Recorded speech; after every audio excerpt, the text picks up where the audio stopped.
প্রথমে আল্লাহ তাআলা দরবারে লাখ কোটি শুকরিয়া যে এত বড় একটা ঘটনার তারা রাতের আধারে করেছে। আমার বাসায় সিসি ক্যামেরা ছিল না, সেখান থেকে মানে সমুদ্রের মধ্য থেকে আসামিদেরকে উঠিয়ে নিয়ে আসা। তো সেটা আমি সমস্ত প্রশাসনকে ধন্যবাদ জানাবো, কৃতজ্ঞতা, বিশেষ করে আমার জেলা পুলিশ, আমাদের এসপি স্যার জাহিদ স্যার এবং তিনি যে টিম দিয়েছিলেন জাহিদ স্যার এবং তার সাথে রফিক ভাই যারা ছিলেন, তারা মানে চ্যালেঞ্জ হিসেবে কাজটা করেছে। শাহিদুল ইসলাম সজল স্যার, তো এডিশনাল এসপি স্যার, আমি তাদের সাথে নিয়মিত যোগাযোগ রেখেছি। আমি যখন ক্লাস 9-10-এ পড়তাম দারুণাদাতে, তখন আমার এক ইংলিশ টিচার ছিলেন, তখন উনি বলছিলেন যে আইনের হাত অনেক লম্বা।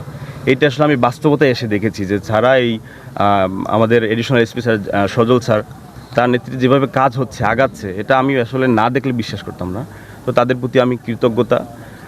আর আমি আসলে তাদের প্রতি থ্যাঙ্কফুল যে আসলে ওদেরকে এডিশনাল এসপি স্যার বলেছে যে আসলে ও তো একটা জিন, এরকম করে আমাকে বলছে যে শালা ও তো একটা জিন, মানে এখানে যায় সেখানে যায় কোনোই ওর খোঁজ পায় না। তো আল্লাহ মিলাই দিছে, এটা আল্লাহ তাআলার দরবারে লাখ কোটি শুকরিয়া। এবং আপনাদের সাংবাদিক ভাইয়েরা, আপনারা সে শুরু থেকেই ছিলেন, আপনাদের প্রতিও কৃতজ্ঞতা। আপনারা দেশবাসীকে জানিয়েছেন এবং এখন যেটা জানাবেন, মানুষ আসলে আমাকেও সন্দেহ করেছে যে আমি নিজের ঘর আমি নিজে পুড়িয়ে দিয়েছি। মানুষ এটাও বলেছে কাফির বাবাকে 5 লিটার কেরোসিন তেল কিনতে দেখা গেছে পাম্প থেকে। কোন পাম্প থেকে সেটা কিন্তু খুঁজে নাই কেউ। আমি কনফিডেন্ট নিয়ে বলতে পারবো আপনাদের গণমাধ্যম কর্মী ভাইদের মাধ্যমে যে কোনো ব্যক্তি, সে তার বাসায় মুরগি আছে, হাঁস আছে, কবুতর আছে, একটা খাঁচার ভিতরে আটকাই একটা পশুকে জ্বালাই দেওয়ার মতো কলিজা কাজ করবে না। সেখানে ভাই আমি আমার ফ্যামিলির শুধু আমি বাইরে ছিলাম, আমার বাবা মা ভাই ভাবি। আমি একটা ভুল মেসেজ দিয়েছিলাম যে আমার ভাতিজির বয়স 4 বছর, এরকম একটা ভুল, ওর জাস্ট 1 মাস কতদিন জানো। তারা সবাই ভিতরে ছিল এবং আপনারা পুলিশ এসপি স্যারের কাছ থেকে আপনারা শুনেছেন যে আমার ঘরের বাইরের দরজা লাগানো ছিল। এটা আপনারা বক্তব্য আপনারা অলরেডি পেয়েছেন।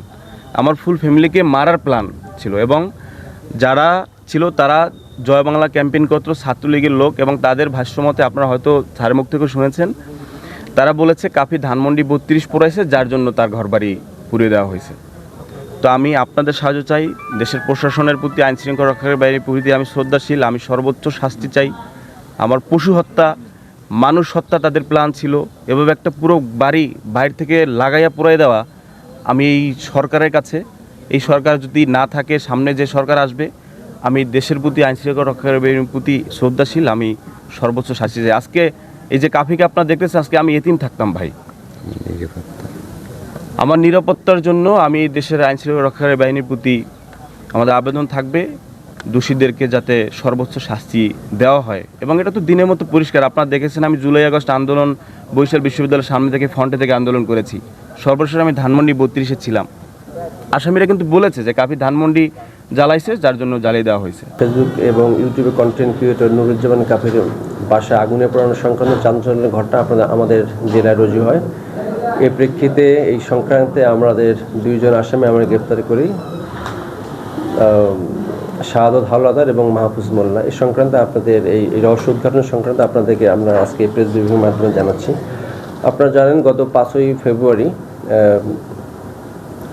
ধানমন্ডি 32 নম্বরে বঙ্গবন্ধু শেখ মুজিবুর রহমানের যে বাসভবন ভাঙা সংক্রান্তে ফেসবুক এবং কন্টেন্ট ক্রিয়েটর নুরুজ্জামান কাফি তার ইউটিউবে ওই বিভিন্ন ভাঙার সংক্রান্ত, আগুন ধরার সংক্রান্তে কিছু ফেসবুকে সে পোস্ট করে।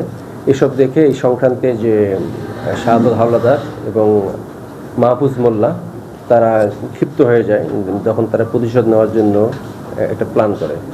এই প্ল্যানের অংশ হিসেবে তারা 12 তারিখ 12-2-25 ফেব্রুয়ারি মাসের 12 তারিখে তারা এই শাহাদত এবং মাহফুজ মোল্লা বরিশাল থেকে বিআরটিসি গাড়িতে চড়ে তারা আমতলীর বান্দুরা বাস স্ট্যান্ডে এসে নামে। দেন ওখান থেকে তারা একটা দোকান থেকে, মূল পরিকল্পনাকারী যে শাহাদত, তার পরিচিত একটা দোকান থেকে তারা 500 টাকার ডিজেল কেনে। এরপর আমতলী গিয়ে তারা 2 জনে একটা মোটরসাইকেল ভাড়া নেয়।